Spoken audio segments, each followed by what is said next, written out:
Once upon a time, there were two sisters, named Mangita and Larina, who lived in a small cottage. Mangita was very hard work, and in her free time she worked at her father's fruit shop. Larina, on the other hand, loved traveling and having fun. When she got bored, she would look at herself by the river and brush her long hair. Today, I'm even more beautiful than my sister. One day, Mangita and Larina's father went on a long journey that could not be undone. Although Mangita was very sad about her father's departure, Larina was happy. Now I can sit by the river all night. After her father left, Mangita began to work even harder. In the morning, she would sweep the floor. She make delicious soup for lunch and hang laundry. Larina's only entertainment was causing trouble for her sister.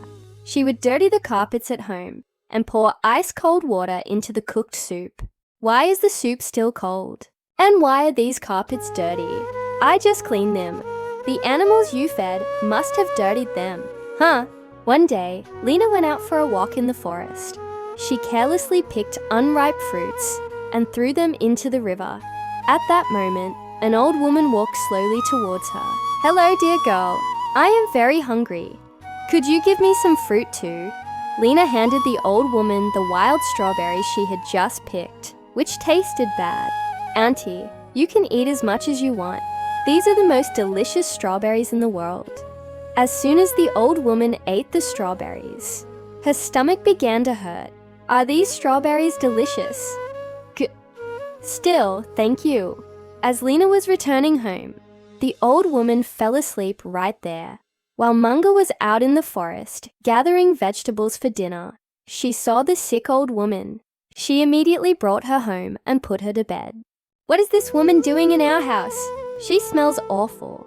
"Don't say that. The woman is very sick. We must feed her healthy food to help her recover." Mangita prepared hot soups and made herbal teas for the old woman. Larina secretly poured out the soups and put dirt into the herbal teas. "Larina, did you put dirt in this herbal tea? Tell me right now." "No, I didn't put it. The old woman did." In a few days, the old woman had recovered. "You're a kind-hearted girl.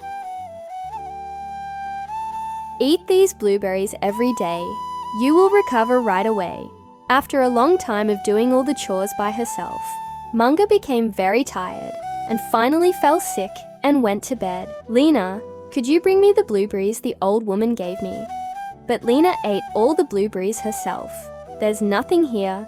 Maybe the birds you fed ate them all." Mangita became even weaker. Falling asleep, drenched in sweat, Larina left the house and went to the river to comb her hair. At that moment, the old woman appeared before her again. "Hey, little girl, where's your sister?" She went to pick fruit in sacks and went to work. "What's it to you?" The old woman realized that Larina had lied. She immediately went to their house to see Mangita. The old woman felt very sad when she saw the young girl who helped her, drenched in sweat and looking sick, and cried for a long time.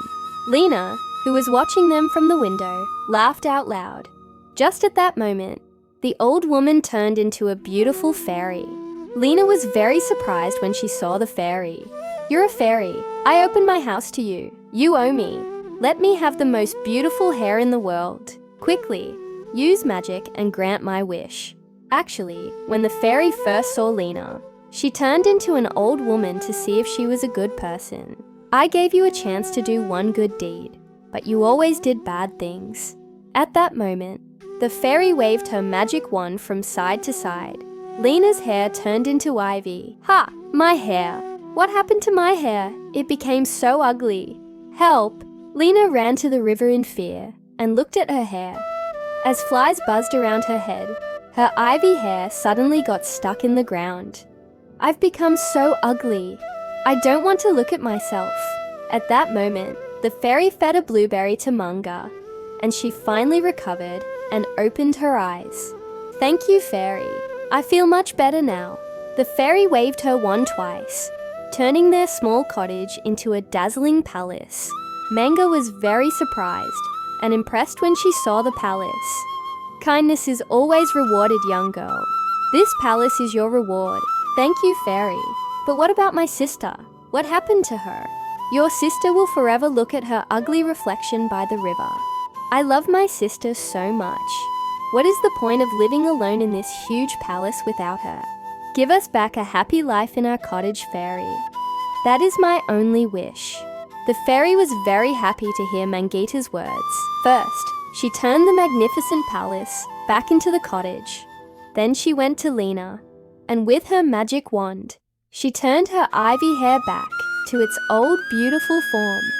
Lena hugged Manga out of happiness. You saved me. I am so sorry. I will be a good person now, I promise. At that moment, Lena understood that the happiness of helping others is worth everything because happiness becomes more beautiful when shared.